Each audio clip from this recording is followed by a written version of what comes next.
When my telephone rang, it jerked me out of one nightmare and right into the middle of another, where a woman with a secret, a worried man, and a shadow out of the past met with fear and fury in the dead of night. From the pen of Raymond Chandler, outstanding author of crime fiction, comes his most famous character as CBS presents The Adventures of Philip Marlowe.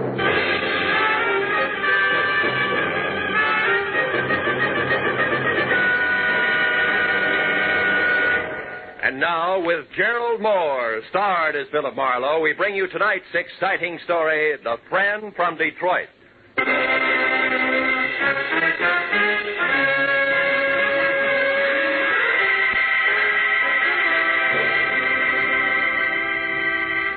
was a wood nymph dressed in nothing but a veil of dewdrops.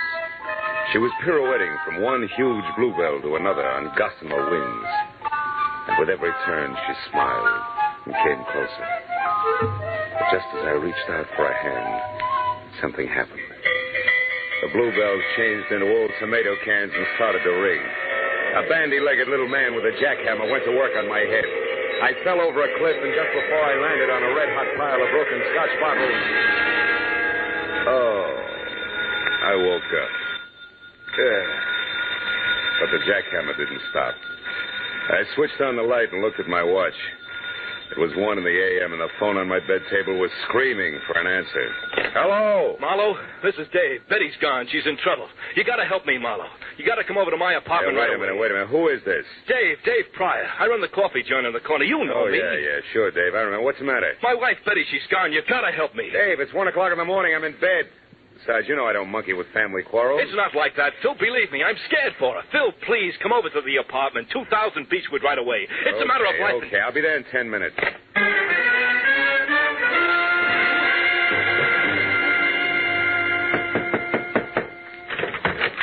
Marlowe, I thought you'd never get here. Look, somebody fired a shot through the door, and when I got back with the aspirin, Betty was gone. All right, wait a minute, Dave, hold it. I'm not even awake yet. Look, sit down. Take it from the top. Slow. Yeah, okay. Maybe it started this morning at the coffee joint when a fancy guy came in and talked to Betty. She waits on the table. Yeah, I know. What do you mean fancy? Well, a slick dresser, cufflinks, stick pin, all that. I didn't know him, and Betty tossed him off to me as a masher. Maybe he was, but she seemed upset. Lower, huh? Oh, yeah, sure. Well, tonight about 9, another guy came in, a chunky bird with a deep voice. Betty had just got back from shopping, and I was in the kitchen. See, when I heard a tray of dishes fall and Betty came back, white as a sheet, she was scared, Phil, scared. Hey! Oh, I'm sorry. All right. Go ahead. I looked out, and that chunky guy was leaving. Betty insisted he had nothing to do with it, that she was just nervous. Was somebody else in the place at the time? Let's see. Yeah, some Tribune reporter that comes in every night was up at the counter. He was the only one. And Betty stayed on the job till you closed, huh? Yeah, till midnight. But, Phil, she was in a bad shape. Mm-hmm. After we got home here, she sent me out with some aspirin. I was only out for 15 minutes, Phil. When I came back, she was gone. And look, this bullet hole in the glass door to the backyard. Somebody out there shot at her and maybe hit her or something. All right, Dave, steady. Now take it easy. You and Betty have a gun? No. Why? Well, in the first place, the bullet went out through this glass. It didn't come in. And another thing, Dave, who did you call tonight after you phoned me? Why, nobody. Phone directory on the dresser here is open to the B's. Boone to wardrobe. Mean anything to you? No, I didn't even realize it was over there. I looked you up in the classified. Mm-hmm. Okay, come on. Let's take a look in the backyard. Any light out there? Yeah, I rigged one up for the barbecue.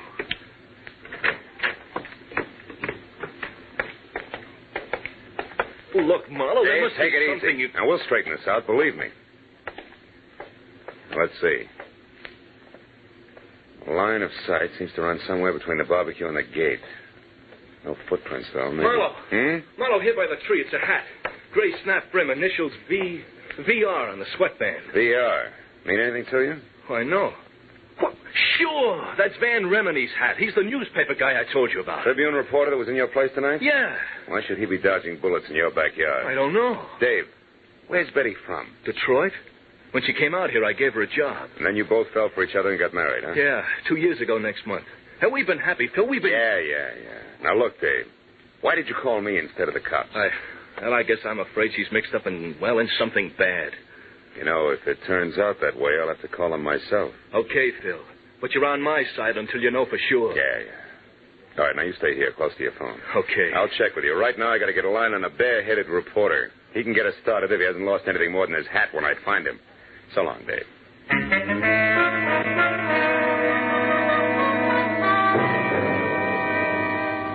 reporter's hat, 2 strangers, and a bullet hole somehow added up to the fast fate of a hard-working kid named Betty, whose husband's only claim to fame was selling the best cup of coffee in town. It made no sense, but as I walked up the street toward my car, I figured that through Van Remini, I could get to the first answer. I was wrong. The first answer got to me. A thick hedge suddenly sprouted arms. One jerked me around while the other held the cold throat of a .45 against my throat. Your car registration tag says your name is Philip Marlowe. No kidding. How do you suppose that happened? But it doesn't mention your racket. Shamus, maybe? Could be. And you? I'm a tourist. Oh, sure. Just out to see the sights. That's it. One in particular. $25,000 that belongs to me. I don't want any interference from you or that square inside there. You mean Dave Pryor? I mean Dave Pryor. I'll go back in there and tell him to cool off. The little woman is all right. She's just helping an old friend, you might say. Might I say you're the friend? Never mind. Unless Mr. Jitters in there kicks up a fuss, everything will be fine. Betty knows what she's doing. She's got a lot of talent for it. Too much to waste slinging hash. And remember what I said, Marlowe. Lay off. I'll remember more than that about you, Foghorn. Just remember to count 10 before you move, boy. Well, there's no point in trying to outsmart a .45. And with 3 steps, Foghorn vanished in the night. Also gone was a big chunk of my respect for a doll named Betty Pryor and a taste in old friends. Just so I wasn't jumping to conclusions, I went to my car and drove down to Hollywood Boulevard. At the first all-night gas station, I stopped and put in a call to the Tribune, where a guy on the desk told me, through a mouthful of mango cigar, that unless Remini was at Bungalow 24, Beverly Crest Hotel, covering the murder of an ex-Detroit hood, he was fired. Then he hung up.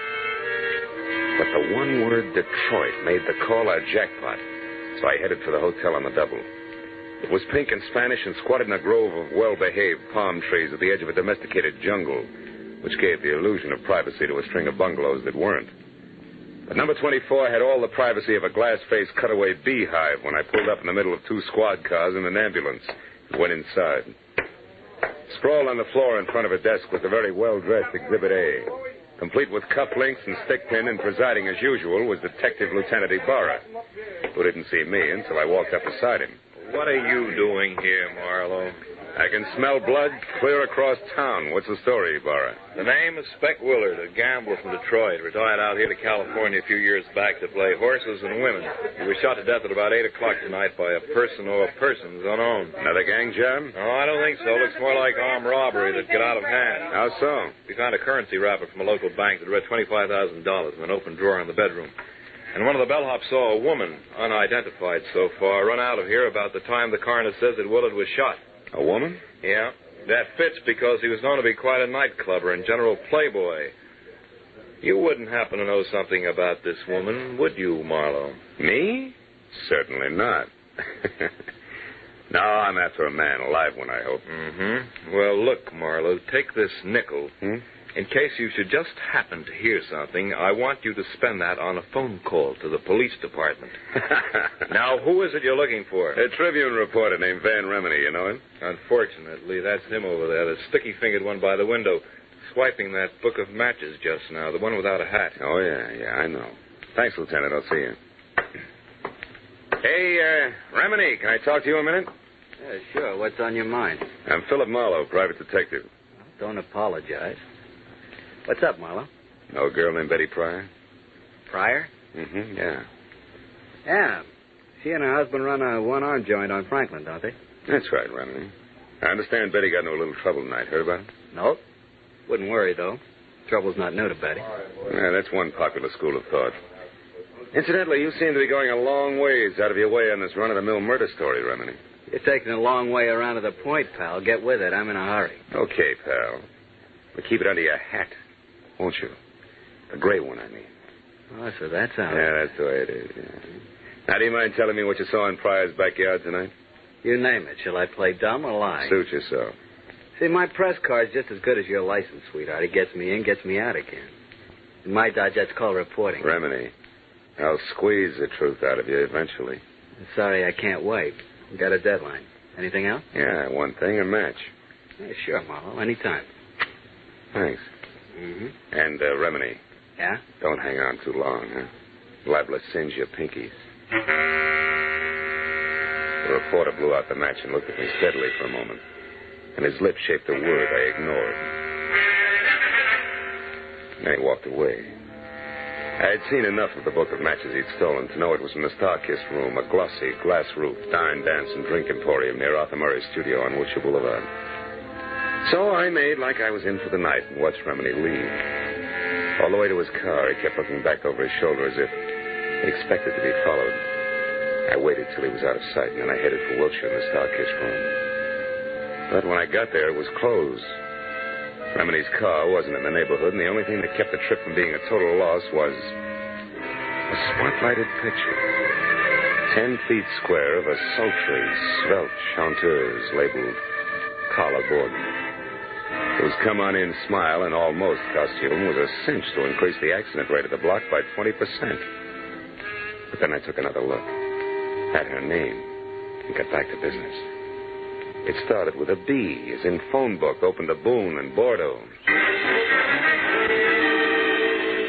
I found a directory, got it open to Boone and Bordeaux, and halfway down the page was Borden, Carla, 2840 North Lucerne. It took 10 minutes to get there and 2 more to find out that she had an apartment, number 17, at the end of the first floor hall. The door was open, and I started for it, but got back close to the elevator when a woman came out and ran down the corridor toward me. It was Betty Pryor. Hold it, Betty. Whoa! What? Marlowe, what are you... Never mind the stall, Betty. I've been in a long time. Well, I don't know what you're talking about. Now, look, you left a pretty worried guy at home. Dave, did he send you after me? That's right. Why can't you fools leave me alone? Why does he have to be so stupid? Hey, you've got a few ideas mixed up, kid. Oh, sure, I'm wrong. I'm the one who's all mixed up. Let go of Not me. until I've got a couple of things straight. Now, what happened? Did life in a hamburger stand get a little stale? Yes, you two-bit snoop. Okay. Dave thinks you're in trouble. I think you're in trouble, and I think somebody waved a few bills at you, and you lost your grip. Why? And you're in so deep now you can't get out, and it's no more than you deserve. Now, come on. We're going right back down the hall to Carla's apartment. We're going to have a little chat, just the three of us. No, I won't let go. Come on. Take your hands off, Marlowe. Stand still. Well, my 2 chums, the foghorn and his .45 caliber equalizer. Easy does it. You were lucky the first time. Well, Betty, did you get it? No, something went wrong. Something terrible. Shut up. Marlowe isn't deep. We'll talk after he's out of the way. All right, you. Get in that elevator, chum. And we'll wait right here to see you leave. Come on. That .45 makes you awful brave, chum. This way we don't offend a lady by being uncouth. You get a chance to go up in the world. Just put your finger on the button. Now, wait a minute. Come on. All right. Now, all you have to do is push.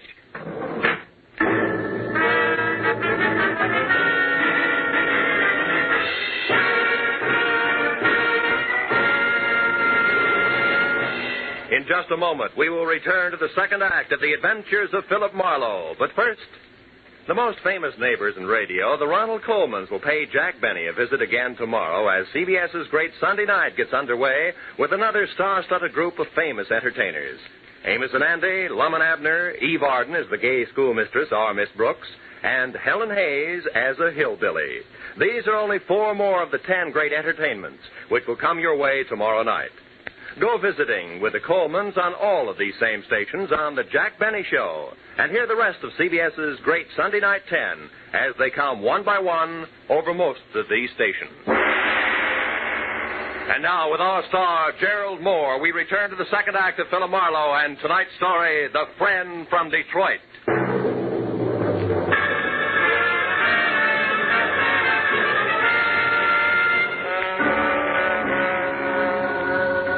My cage on cables was 10 exasperating seconds getting to the next floor. And I was another 10 getting free of it back down the stairs and out into the dark street where the red splash of a taillight disappeared around a corner. And that was all that was left of Foghorn and company. So I turned back toward Carla Borden's room. When I stepped across the threshold, I found that with the exception of a single bureau that was still intact, apartment number 17 looked like it had just played host to the vortex of a cyclone.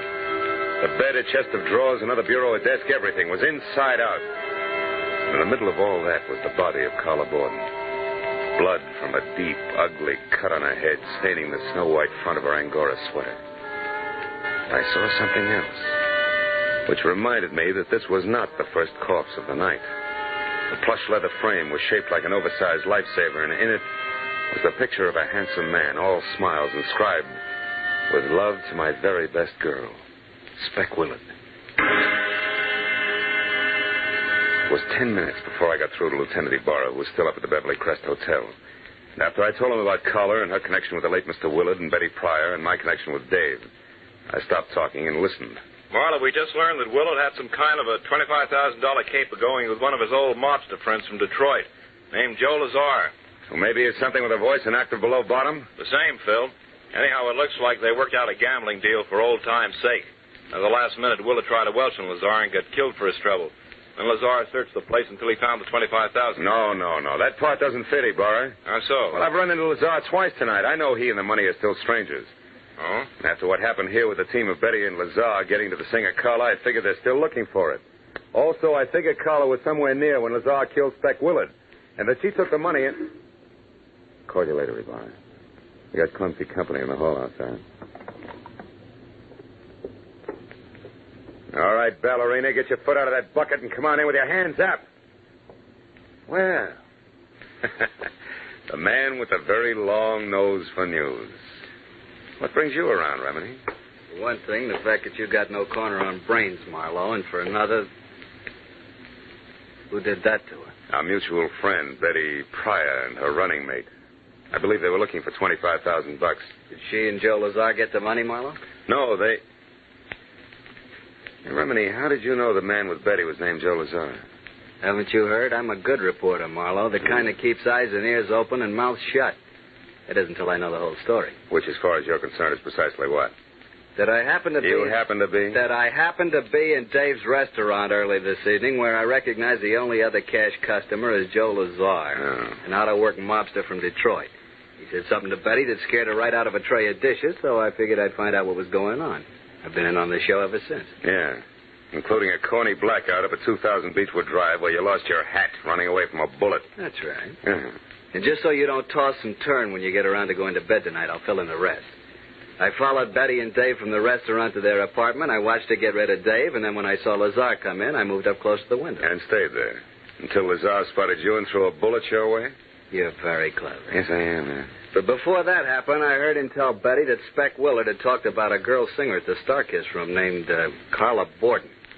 And that since he didn't know Carla on sight, she could have been the lady he'd seen running out of Spec's apartment with a 25 grand. Oh. Now that phone book of Dave's open to the bees ties in. I'm so glad. Now, Marlowe, lest we digress too far, how come this one bureau here hasn't been turned upside down along with everything else? I don't know. Any more than I know why you're holding back so much from the law. Well, maybe it's because I don't like cops, Marlowe. Oh, black ones. Or maybe it's because I'm in the same kind of racket as you. Chin way out and a lot of fast talk, just so papers can know what's going on an hour ahead of the rest of the world. Well, there's no 25,000 in here. I got to blow. Before Ibarra shows? Before Ibarra shows. He always arrives with an entourage, Marlowe, one that includes other news hounds. So it's me for a fast cab and downtown to my paper with a story. So on, fellow. I'll see you around. Hey, wait a minute, Remini. Yeah? I'll give you a lift. I'm going that way myself. Okay. I got a story, too. A lousy story I've got to tell a nice guy named Dave. Come on.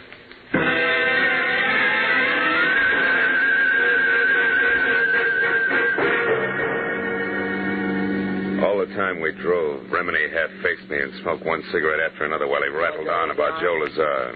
The great story he had and a lot of other things I didn't hear because Take it from here to there. I was busy trying to find the right words with which to tell Dave Pryor that his wife was no good. So when we were about halfway to Beechwood Drive and Remini, who was pushing close to his deadline, decided to get out and phone his story in from a drugstore, I was glad. So long, Marlowe. A second after that, I knew I was kidding myself.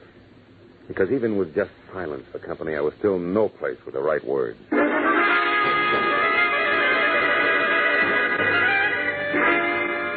minutes later, when I stood in front of Dave on the steps to his house and stammered out the facts just as I had run across them, I forgot about words, right or wrong. I thought instead about my client, a badly hurt guy, but one who would never say die. Marlowe, I can't believe all this. I won't. Tell me, where's Betty now? I don't know, Dave. Now, look, maybe we ought to head for police headquarters because sooner or later we're each going to have a story to tell Lieutenant Ibarra. Come on, my car's over here. Okay, Phil. I guess that's the only thing to do, all right. Yeah, I guess so. Here. Better have a cigarette, David. Oh, thanks. Kid, we'll try to make this as painless as we... As we what, Marlowe? What is it? Hmm? Well, what are you staring at? Front seat. But I don't see anything, Phil. What is it? What Shut are you up, staring Dave. Shut up. Give me a minute, will you? Yeah. Yeah, sure. Come on, Dave. Pile in. But why, Marlowe? Where are we going? Darkest room to play a long shot. Slapped my foot down hard on the accelerator and kept it that way right through a string of I didn't care what color traffic lights until 5 minutes later when we screeched to a stop away from the side entrance to the Starkist room. I left Dave in the front seat, piled out fast, and ran a dozen yards to an abrupt halt. At the sight of something that turned the long shot I was playing into an odds-on favorite. It was the stage entrance door, open a couple of inches, and in front of that, and unconscious on the hard sidewalk where it had fallen, was the clad in blue form of a private patrolman, his pistol holster conspicuously empty.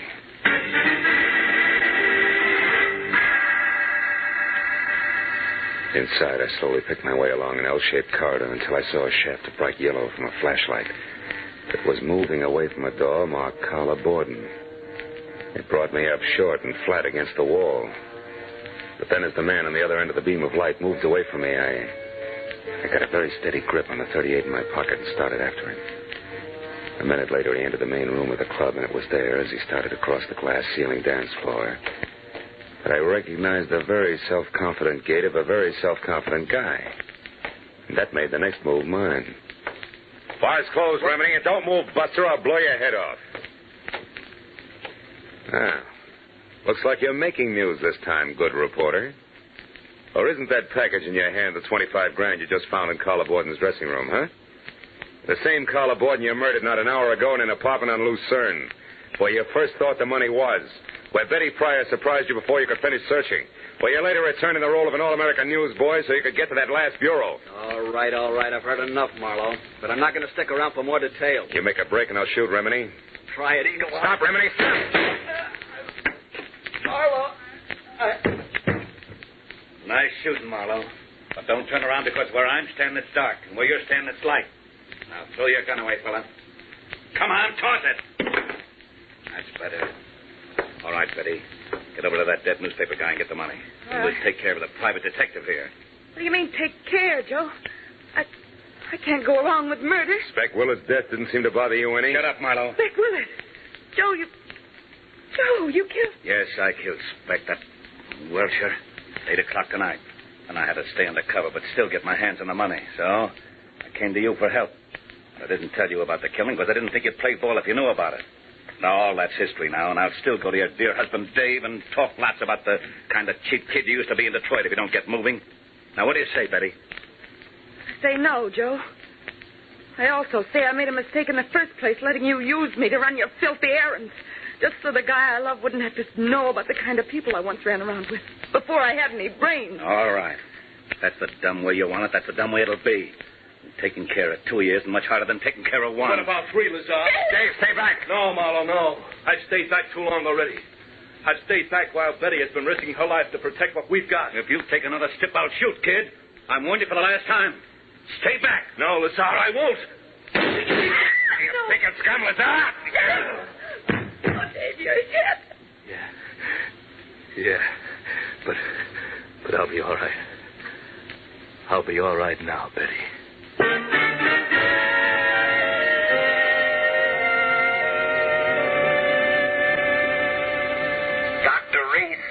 Dr. Reese, please report to surgery. Well, Mrs. Pryor, Dr. Reese, Marlowe, the please doctor says report Dave's to going to be surgery. fine in a couple of days. Yeah. Caught one on the shoulder, the other on the hip. He certainly had courage, didn't he? Yeah, and you did all right, too, Betty. Mixing in this whole mess just to keep the home fires burning. Tell me, whatever made you think that a guy like Dave wouldn't understand that you turned over a new leaf? Well, Dr. Reese wanted in I surgery. don't know, Phil. I guess I wasn't very smart. No, you weren't, Mrs. Pryor, but you're lucky because Marlowe here was. And that brings me around to a loose end, Phil. How did you know that Remedy was your man? Know that? Because of something I saw in the upholstery of the front seat of my car, Ibarra. Tufts of snow-white Angora, which was the kind of sweater that Carla Borden had on when she was murdered, after they struggled. And since you didn't touch the body yourself, they couldn't have come from your suit. No. And Remedy was the only other one who had been in my car. So I figured that the Angora fuzz had gone from Carla's sweater to Remini's suit to my upholstery. Yeah.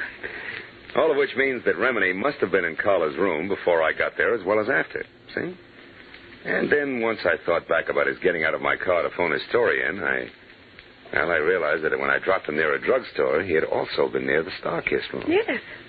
That's exactly where he'd headed. Mm-hmm. You see, Phil, Joe and I followed both of you from Carla Borden's place because, well, after Joe put you in that elevator and we ran, Joe said we had to return and wait for Remini, who was sure to come back and finish his search. And the whole business because Lazar, after he had murdered Speck Willard, was afraid to publicly go after Carla Borden. And the money he felt was his. Yes. He knew about me and Dave because Speck Willard accidentally dropped into our place this morning. Correction, baby. What? Yesterday morning. Oh. It's now 9 a.m. Oh. And a good time to call quits, huh? Good night, kids.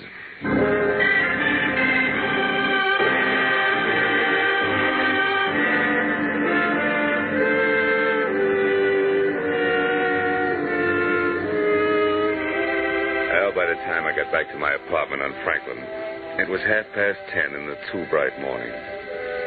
I was sporting sandpaper eyelids and a knot in the small of my back that felt like a wet dish rag. Oh, but once I had all the shades down and was undressed and in bed, I forgot about that. And I thought instead of the wood nymph dressed in nothing. What a veil of dewdrops. But then suddenly I stopped. The telephone. I got out of bed. I picked it up with both hands, opened the dresser drawer, and jammed it deep under all the socks I owned. And then I got back to bed. And the wood nymph, in her veil of dewdrops, she was pirouetting from one huge bluebell to another. Oh, my.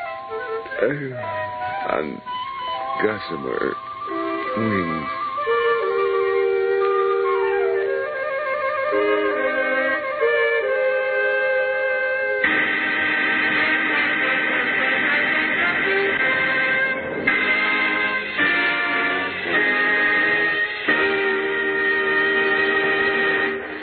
The Adventures of Philip Marlowe, created by Raymond Chandler, stars Gerald Moore, and is produced and directed by Norman MacDonald. Script is by Mel Donnelly, Robert Mitchell, and Gene Levitt.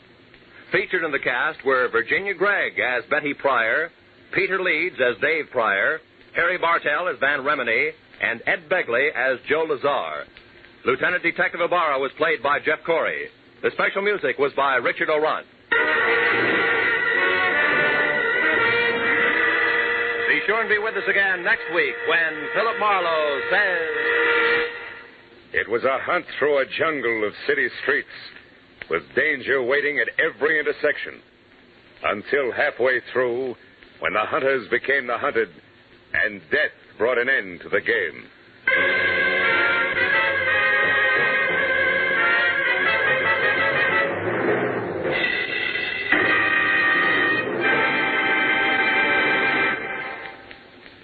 The Colemans visiting Jack Benny, plus Amos and Andy, Eve Arden, and Helen Hayes as a hillbilly. Yes, that earlier announcement about CBS programs tomorrow night sounded great, didn't it? Except you Philip Marlowe fans may have been wondering, isn't there a mystery show among that great Sunday night 10 on CBS? Of course there is. One of the great detectives in the mystery world, Dashiell Hammett's one and only Sam Spade. Sam will be here, hard-hitting, fast-moving as always, tomorrow night on most of the same CBS network stations.